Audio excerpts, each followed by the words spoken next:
Hello, everybody, and thank you for listening to another episode of the No Fluff MSP Marketing Podcast. I'm your host, Taher Hamed. I've got my co-host here, Stephen Badorf. Stephen Badorf. You know, it's kind of funny. I do that intro every single time, and it's amazing how many people say they listen to the podcast when I'm on a call with them, and then they say, like, Taher.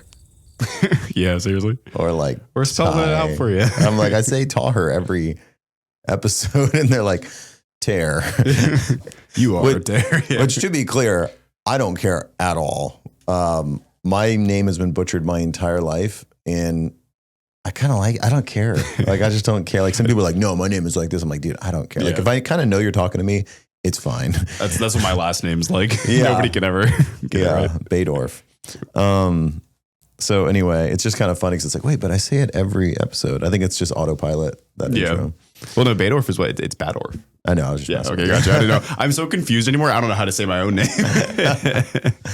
I got family in the Carolinas. I have family in the Carolinas. They don't know how to say my name. They're like, Tear to hire. I went to the doctor once and they said, Teher Hamhead. They literally said Teher Hamhead. Somebody will also bet. Exactly true.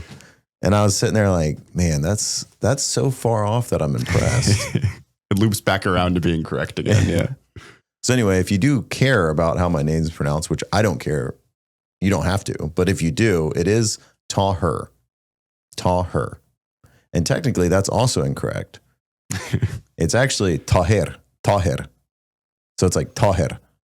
But that's Arabic, and that's like way too much for most people, which I totally get. So technically, it's closer to Tahir than Taher. Huh. Tahir, right? So if you just translate that to like just English, it'd be closer to like Tahir than Taher. But again, I don't care. So I just went with Taher. All right. So anyway, thank you for listening to another episode. It's been probably a month since we've gotten together, right? I know. It always, after a break, it always feels kind of like foreign to be back here again. Yeah. Like kind of odd, but also we get into good. the flow. Yeah. I always love podcasting. I hope that workshop was okay the last three weeks. So I went there to TechCon. It was like 3 hours of content. We did chop it up as much as possible to make sure it was only the meat in those last 3 episodes. Like, it wasn't the full 3 hours. Mm-hmm. So hopefully we did a good job of making that interesting, even though it was a little different than our normal style. Please let me know if you're like, hey, actually that was a horrible last 3 weeks. I'm never going to listen to the podcast anymore. Please let me know. Or if it was like, hey, we kind of like that type of content too, please let me know. Cause you know, we're doing our best guess on whether stuff like that's going to hit or not. I think the YouTube video hits, but like, does it work on audio format? I did listen to it and thought it was okay, but again, let us know. Yep. All right. So what are we going to be talking about today? We're very blessed in that we get to talk to like dozens of MSPs every week. Yes. In all different areas of their marketing maturity. Some just getting started and doing bad. Some just getting started and doing great. Some really far along and doing bad. Some very far along and doing great, right? So we get this like really great just variation of where people are and how they're doing it. And so I just wanted to sit today and just go over, if this isn't an exhaustive list, but like, what are they doing differently? Like, if maybe you're not happy where you're at, or you are happy and just kind of seeing what the competition's doing. Like, we found some patterns within MSP owners and marketers that are succeeding and doing well. And so we're going to kind of go over that today. Like, what are the key patterns we've seen as to finding success or not? And spoiler alert, it's not the tactics they're using. And what do I mean by that? It's rarely like, oh, the ones that are succeeding are doing it's SEO, this tactic. Yeah, it's like the ones that are succeeding are doing exactly SEO, or they're doing AdWords. It's not they found the golden bullet. Like, it's never exactly that. Because I've seen a lot of people doing the same tactics and have a similar strategy to those succeeding, but they're not succeeding. Why? That's what we're going to get into today. Like, what are almost the personality traits needed for success in this space? Yeah, I think I mentioned it probably before in a podcast, but just like one of the best things about MSP Camp, as you're saying, is like when we were at Alltech and it was just like us in that MSP environment, like well, you can only track the patterns of what you know. And there's always that like lingering thought of, this is just for Lakeland. Maybe this works in et cetera area or different state, that sort of thing. But now talking to different members every week and finding out like there really are patterns that aren't just like related to location. It really is kind of like a mindset tied into it, which I'm sure we'll talk about in these items. Exactly. So first one the literally number one thing on this entire list, and that's because honestly, I think it's kind of the most important. It's just they understand that content is king. Not just MSPs, but businesses in general that are finding success in marketing understand that it is almost all about the content being produced. There has to be good, quality, consistent content being produced. I know that's like, wait, that's the most important thing. And it's like, yes. How do I know this? We've been helping this meal prep company recently. We've exploded their business. Why? Because I looked at them before we started helping them. And it's like, wait, you guys are already content producers. Like you guys are already making video weekly. Yes. You're already creating these reels. You're already creating these stories. You already have 2,000 followers on Instagram. Their product was great. Their product was great. That's a good point. Product was great. I'm like, you guys are already great at content. I was like, if you get a marketing team behind you, oh my God. I mean, easy peasy. And sure enough, that's exactly what happened. When I see MSPs that are already content first, they're already running campaigns. They're already thinking about interesting ways to tailor or create content. And they just want us to help them kind of propel that and help them kind of succeed with what they're already doing. That's a gold mine. Yeah, I'm always impressed. If you go to a MSP homepage and they have a client testimonial video on the homepage, it's always just mind blowing. Yeah, because I mean that's like one of the highest value things you can do. Content is king. When I get on a sales call with people and they say, "Hey, rescue me," I'm like, "What?" And they're like, We don't understand that content is king. We don't delegate properly. We don't invest time and money, and we don't care about the little things. I'm like, no, I can't work with you. This is not going to work for either of us. Like you need to have the right mindset for marketing, and then come back, and I'd be happy to help. Right. So they're using our content. A lot of, again, most of the people I'm talking to are kind of members. I mean, obviously I do some sales calls, but I really almost never do. And it's mainly like if you're a member is kind of when I will try and jump on a call. I mean, if somebody just wants advice, I'm also happy to jump on a call, but I don't really jump on like sales calls anymore. Like if somebody's like, hey, I'm interested in MSP camp, I'm just like, that's great. Sign up. That's great. Sign up. And once you're a member, then we can kind of chat further. But like, but if somebody's just reaching out, they're not a member and they have they need advice because they listen to the podcast, I'm also happy to communicate with you in that way. Right. But it's not like, I'm not going to jump on a 15-minute call to sell you my thing. Right? Yeah. Honestly, I mean, there's not better ways to figure out, like us explaining to them is not going to be as effective as taking a month-long free trial and then asking questions from there. Oh, totally. So anyway, so they're using our content. Like I see them, the ones that know content is king, like when they use our content on social media, it does incredibly well, but also they're creating their own content. Yes. I go on their website, they have that awesome veterinarian motion graphic video on their veterinarian page branded for them. Why? Because they know content is king. They know if they have somebody on that page, they want copy, but they also want something that person can download for free or in exchange for an email. They want a video that explains the service in more detail. Like they understand content is key and content is king. And that is a mindset shift we have to get into. Like those types of MSP owners and marketers, it's like, okay, this thing just happened. We need to get a video on it. We need to get a tech tip on it. A lead magnet put on the page for it. Totally. So absolutely. That is like the number one indicator I see for success. It's like your mind starts getting hardwired towards content. Mm-hmm. We're a little biased, but I would agree that it really is like core. It's seen the most success with it. Yep. Here's a great example. ScaleCon, we've been so busy that we've been doing so much administrative stuff for ScaleCon that like, I was like, oh no, we're dropping the ball in the campaign. Mm-hmm. So what do? We spent an entire day, videos, content, graphics, and we launched that campaign like a week and a half ago now? 2 weeks ago. I'd say. 50 signups in that week and a half. Or maybe it was 2 weeks. Why? Why was there 25% of the total or 30% of the total signups in 2 weeks? We've been talking about this for a year. Content. Mm-hmm. That is literally the only variable that has changed. The price was the same before. Well, price is more expensive now. You're right. That's a good point. Price is more expensive now. But people didn't know about it necessarily. Because we didn't have content. Yeah, we can talk about it on the podcast. We can do whatever, which is part of content. But like when you have content constantly produced, well-made content that gets people's attention. Like at one point I walk into Genesis office and like threaten to fire her. And then I walk into Stevens and threaten to fire him. Like it's funny. It's funny and it shows our personality. And it's like, that's what we need to be doing at our MSP. Last thing I want to say on this before we move to number 2. Anything on that so far? No, keep it going. We have a member, Scott, who's awesome. He's one of our first members ever. Scott, if you're listening, 403 Tech. Excellent. Yep. He is content minded. He's got a series of different vendors that he manages and works with to help propel his marketing. And he's like, hey, I want to do like an overview video as part of the onboarding experience where they like get to know our team and like it talks about the team and can you guys edit it for us? I'm like, 100%. We can absolutely do that because that's good content. If he was like, hey, I want to do an overview video that's really boring and it's just going to, lay on my homepage, it's like maybe you don't need to spend the money to do that.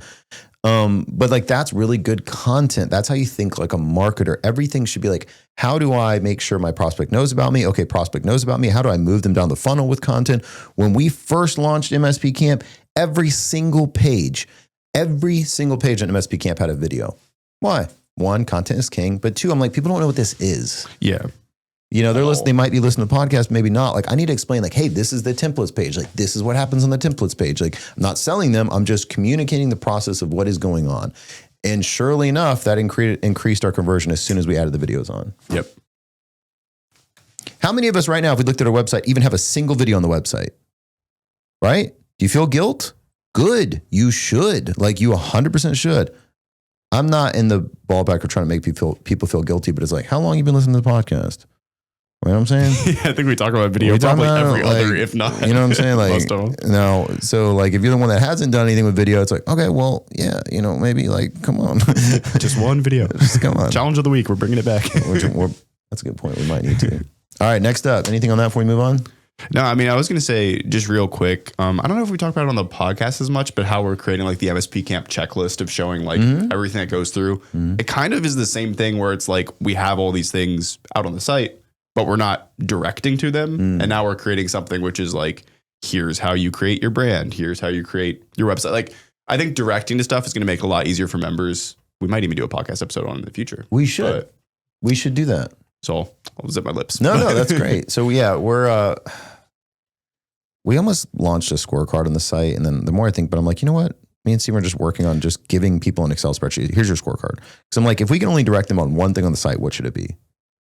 And then we kind of change it to be like, it should probably just be a checklist. Like, this is how you get your brand together. This is what a good website looks like. Like check. Yeah, something you can just always come back to if you're lost in any way. Because between the course, between the guides, between the podcast, the amount of resources like we have is insane. But the member kind of joins and like, well, what do I do first? Yeah, and you don't want them going to the podcast, just having to scroll through to find one that may or may not exist. Like we're pointing to everything. It's the same as marketing, and like people aren't going to come to your MSP just out of nowhere. But if you're saying, hey, we specialize in veterinary services, here's the webpage, here's a video at the top, here's a lead magnet in the middle. Like it's just a great marketing mix that succeeds. 100%. So that's coming soon. It'll direct like, okay, this checklist. Okay, well, how do I do this? It's like, here's the guide, here's the podcast episode, here's the course module, and then like, here's if you want us to do it for you. But that's like the last one. This is not like an upsell tool. Just some people just want us to help them get their brand together. Some people just want us to do their social media so they can focus on higher level tasks. Some people just want us to build their site, etc. So it's like, hey, this is how you do it yourself. This is if you want us to do it. So it's going to be pretty cool. All right, next up. They're not one-trick wonders. What do I mean by that? Some people do find success in specific strategies and then they just like, this is all I'm going to do. Not a horrible practice. I mean, not a horrible practice at all. But once they're excellent at one thing, they just keep that going and start getting excellent at another thing. So an example of that, Hunter Farlow. He's been on the podcast twice now. I love Hunter. He's come to ScaleCon. I try to get him to ScaleCon again, but he's Oh, is he still coming though? No. Oh, he's not coming all day. He's busy, and I'm going to show you exactly what he's busy with. So he's crushing it with direct mail call campaigns. He's just been doing it nonstop every week, ongoing for years, and they've just like skyrocketed through the strategy. Well, guess what? That's not all he does. You go on his YouTube video. He's got a growing YouTube channel, Comtech, right? The reason he can't come to ScaleCon is because they're hosting their own business-centered event all around productivity tools and cybersecurity and whatever. He's got like a bunch of people registered for this. So he's going to bring business people to come to his conference. All right. We'll give him a pass this time. I know. Don't let it happen again. He could have been like, you know what, this direct mail call strategy is working and it just keeps growing us. This is all I'm going to do. But he's not a one-trick wonder. He's like, this is working. I'm going to keep this going. I'm going to delegate this out in the right way. And then I'm also going to add something else that works. This bring new it in. thing. Yeah. Yep. Great. Anything on that? You nailed it.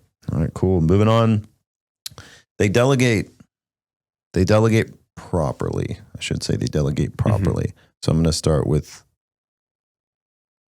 there's actually that point I'll save for the next one. But I delegate like crazy because I have big ass goals. Bag. Hey, Yeah. bag is coming, bag. And I know I can't get there by myself. Like, I just can't. I have 40 hours a week. That's what I've got. About 40 hours a week to work, really. I've got 3 kids at home. I'm not the kind of business owner that is working 6 a.m. to 10 p.m. I'm not. And I don't plan to be. I do not plan to be. Now, honestly, once the kids are older, that is kind of who I am as a person. So I probably will. But like right now, my kids are young. They're small. I have to be able to be there for them. I have to come to their things. I also love to come to their things. That is what's important to me. So I have to delegate. I cannot be the one doing all the things. If you are getting your marketing machine going and it is working, guess what happens next? You start getting busy with leads and sales, and that becomes more and more of your time. It happened to me. So you just have to start early on saying, okay, this just worked. I got an ROI. This is working. What is the process to delegate that to an intern who can then eventually be a coordinator, like we did with Steven, like we did with Maddie, like we did with Genesis? These people are amazing, right? So they delegate properly. They don't try and do it all. Like, they delegate as soon as they can, even though that creates a temporary dip in profit. I've been doing that 2 years straight. Every time we get a profit, I invest in delegation so we can grow faster. Fortunately, now we're finally kind of in an actual profit territory while still having that mindset. That's what happens eventually, right? And that's important. That's important to get results, because a lot of results in marketing, especially in the B2B, is just consistency. And if you're not delegating properly the right process, the consistency is never going to occur. And there's very few things worse than a start and stop approach when it comes to marketing. Even if you're a marketing manager, right? If you're not the owner, even if you're the marketing coordinator or manager, which I know there's quite a few that listen to this podcast because I talk to them a lot, you need to have a team. It may not be like, yeah, you guys might not have the budget to hire like in-house people. I get that. Like, small business, you're not going to have like multiple marketing people. But you do need to get comfortable working with MSP Camp for custom content, for outsourcing maybe some of your social media management, so you can keep focused on higher level things like events and webinars and getting reviews and video testimonials and case studies and those things that are going to drive the needle, right? Social media drives the needle too, but it's also pretty time consuming, right?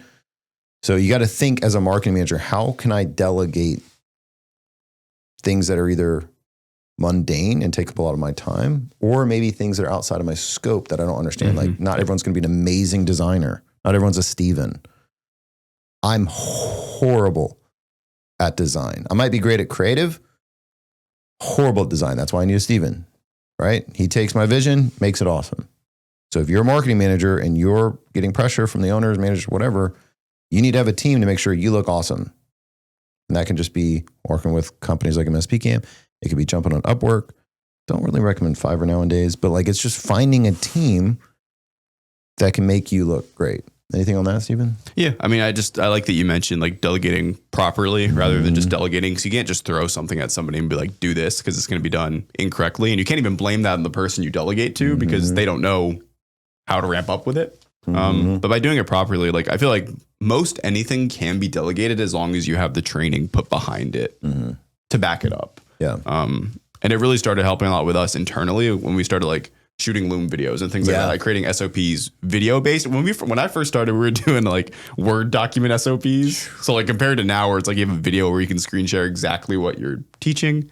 It's definitely helped where, like, for me personally, like with my team and even people like internally, just like knowing that I can delegate things that are taking up like mental headspace and then send them their way with the training needed. So like, they basically know as much as I do because I'm talking to them through the video. Yeah, exactly. So yeah, the proper piece of it is key. And that kind of ties into the next one, where they invest with both money and time, right? This gets back to that proper delegation. I don't know any successful MSPs that crush it with marketing where the owner is completely hands off with marketing. Like, I don't know a single one that's succeeding in marketing where the owner is just totally hands off. Like, I just hired a marketing manager and like everything's going smooth and like it's just going like, Maybe. But typically, maybe not. I guess if I think through, I might find a couple examples, but for the most part, the owner is heavily involved with like the ideation, with what campaign we're running and why. And like a lot of the marketing manager's job is to like distribute and execute on the owner's ideas. Obviously, the marketing managers bring in their own ideas, but that is it. Like you can't just be like, all right, yeah, I'm just going to spend a bunch of money and success comes. It's like you have to know content is king, whether you're the owner or marketing manager. You need to understand if we're crushing it in one thing, keep crushing it and add another. You need to be able to delegate properly, but you also need to understand delegation does not mean, as Nigel put it, abdication. Like you can't just be like, oh, this is just taken care of. It's like you have to be involved. But then so that's the time part. But fortunately, if you're investing money, you can invest significantly less time, like much less time, but you still need to be involved. And on the money side, like this is just, I mean, we just got to understand this properly. Like a lot of people don't get this right, especially MSPs for some reason, even though the lifetime value of an MSP client is astronomical. Yeah, absolutely. I use this example a lot. I'm not going to stop until it's not true. We spend more on marketing at MSP camp than most MSPs twice or even 3 times our size. And it's not because we get this massive return on those marketing dollars every month. Like it's not. Like in summer, yeah, we spent a lot of, in fact, we spent more in the summer and yet our results pretty flat. Summer's a little tougher. We got to spend more to even keep us flat. Yeah. And the lifetime value of one of our members and clients is significantly lower than an MSP. And we're still willing to invest that. Why? Because I know to grow, to hit that bag, we have to invest properly.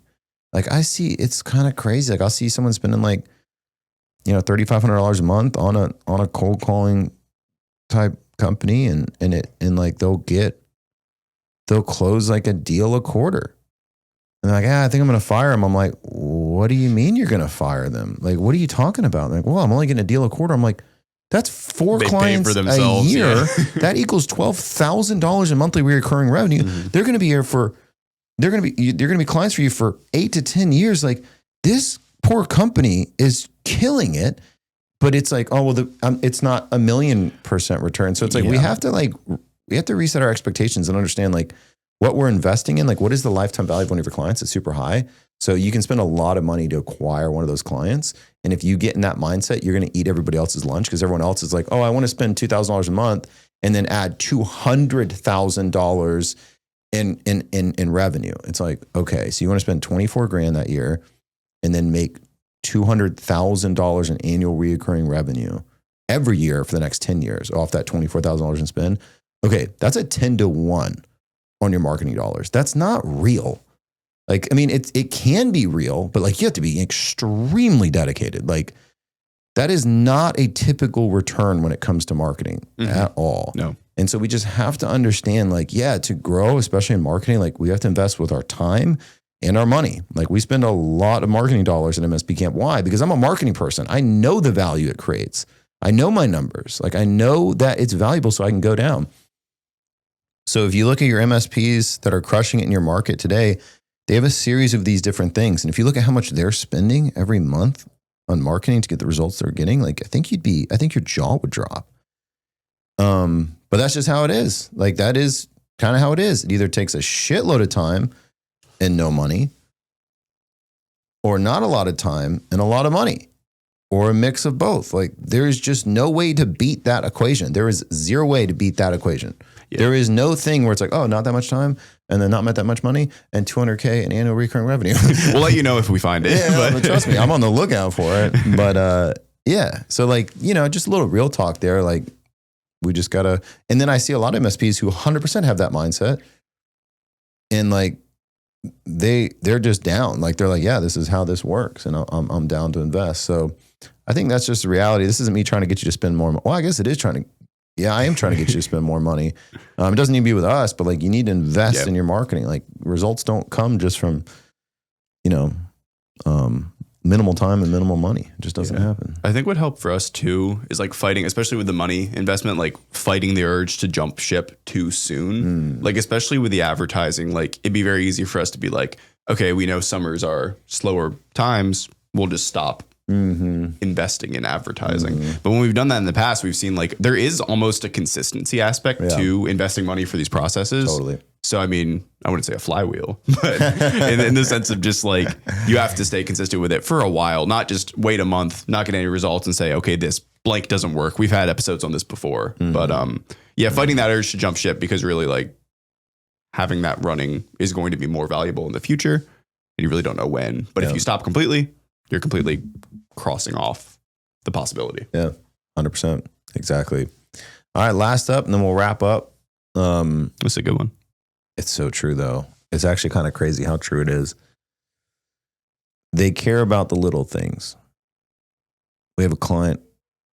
I wanted to try something new. I'm like, hey, instead of a contact form, instead of just a contact form, we're going to put your face there. And we're going to put your bio, like here is X, here's their bio, and it's like reach out to X. So it's like the contact form is not saying like contact us. It's like, hey, reach out to this person, like this person's face with their bio and how long they've been here, how smart they are, like how bought in they are to this company. They've been here for 7-8 years. That's who you're talking to. So I just wanted to try that. I was like, I think this is a more comfortable way. And if you're listening to this and you want to try it, I think give it a shot. I think from my perspective, I always try to put myself in the shoes of my marketing persona. It's like, I would feel more comfortable giving my information to this person if I'd like literally see their face. You feel like you know them. And know that they're bought in the company. It's not like just an SDR that's going to blow me up. And for 2.5 years, we waited on a headshot. And it's like, that's because that client doesn't care about the little things, right? That headshot is not going to drive an immediate ROI. So it's considered a little thing. And so it gets really far down. It's easy to push off. Yeah. On the priority list. When I see an MSP with their email signature, I remember Mike at Techie Geeks when he emailed me. Yeah. And his signature was this like, because they do a comic book theme. He's been on the podcast. And like the signature was like this moving signature of him as like a superhero. They're a textbook example. They're a textbook example. When I saw that signature, I was like, this is a guy killing it in marketing. I just knew. I knew when I saw the signature that he was killing it in marketing. And if you haven't listened to the podcast, go listen to it. He's absolutely killing it in his marketing. Why? He cares about the little things. He cares about little things. That email signature is like, well, is that going to give me a client tomorrow? No. So then I shouldn't do it. Also, no.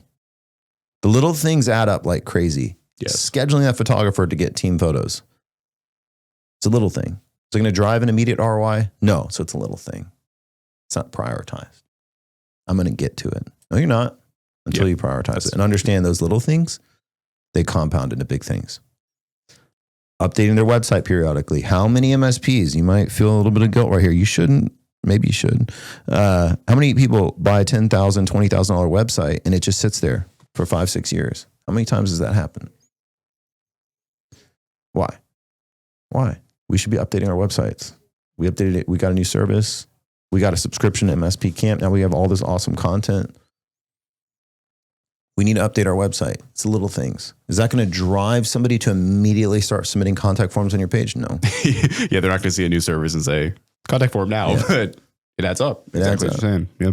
It adds up. It's the little things. So those things that may not seem like they're going to be a massive ROI driver because they're not immediately, but over time they add up to a better image as a company. Better marketing overall because you have more collateral, more realistic, authentic content, and a higher return. So they care about the little things. Even as simple as when we were at Alltech, I was like, we should like when somebody's on hold, like let me talk to them.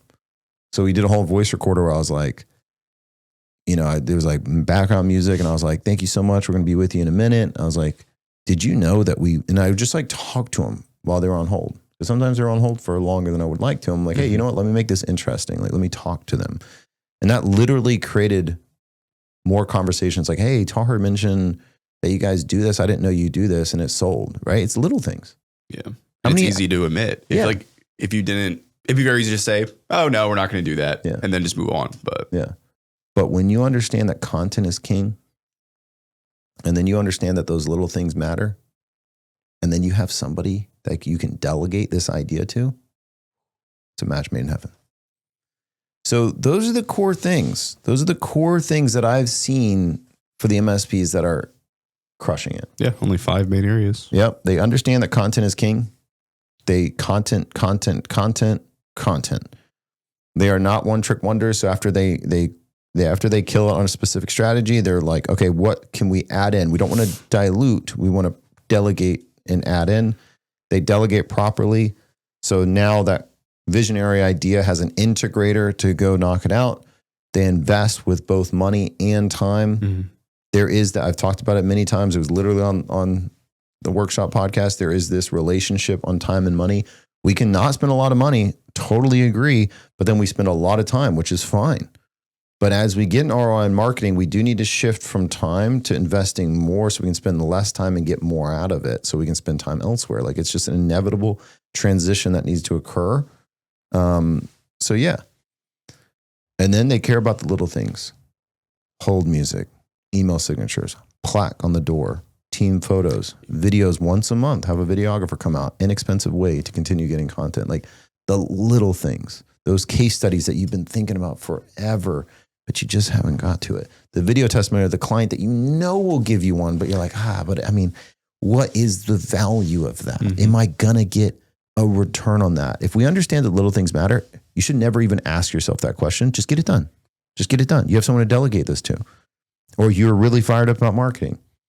Let's just get it done. Yeah. Those little things matter. I mean, the little things, like that's the difference between good and excellent.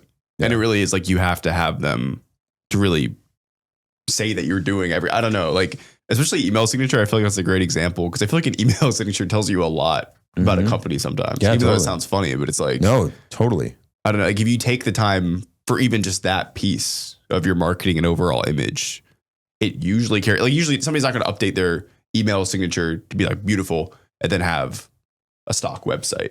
You see the effort carry over, kind of the through line of care for your marketing and image. Exactly. We love the little things. I mean, that's like kind of what we built ourselves around in a lot of ways. Yeah, agreed. It is the little things. Yeah, great points. Awesome, y'all. Well, hey, last thing before we wrap up, don't forget to get your ticket to ScaleCon. I think we're up to 240 registrations. That's MSPs. That's not even like vendors and everything else. There's going to be a ton of MSPs from actually all around the world that are coming. So if you want to exchange ideas, if you've been listening to the podcast and you want to meet Steven, because who the hell wants to meet me, like come out to ScaleCon. It's going to be awesome. Really, really fun time. We've got a lot of time for both networking and learning. And even during the networking time, we're going to have roundtables in case that person wants to learn more. It's kind of a choose your own adventure, part of the video game. I'm excited theme. for that piece. Yeah. I think it's going to be great. We're spending a lot of time on those roundtables. So it's going to be great. Please get your ticket. It's going to be awesome. Anything else, Steve, before we wrap up today? All good. Fun episode. And that was good. I'm excited for ScaleCon. Very much so. And we're still pushing the campaign for that too. So we have a lot more work to continue to push out the content. You're going to see a lot of content. And it's only going to get worse. Yeah. Awesome, y'all. Sign up for ScaleCon if you haven't. It's going to be great. For those that have been asking me about websites, we've been backlogged for a while, but we've been seriously closing the roadmap or closing the bottleneck. We did increase the price of our websites quite a bit. That has helped us with that bottleneck. Yeah. But if you are interested in getting a website from us, we do finally have bandwidth again, starting around September 1st. So yeah, that's just one thing. Because I know there's been a lot of people that kind of ask me, I'm like, oh yeah, I'll let you know. And then unfortunately I've done not the best job of keeping track of who that was. So if that's you, just like reach back out and we can kind of get you back on the schedule. All right, y'all. Thank you so much. Really appreciate it. Thank you for listening and we will see you on the next one. Thanks for listening and watching.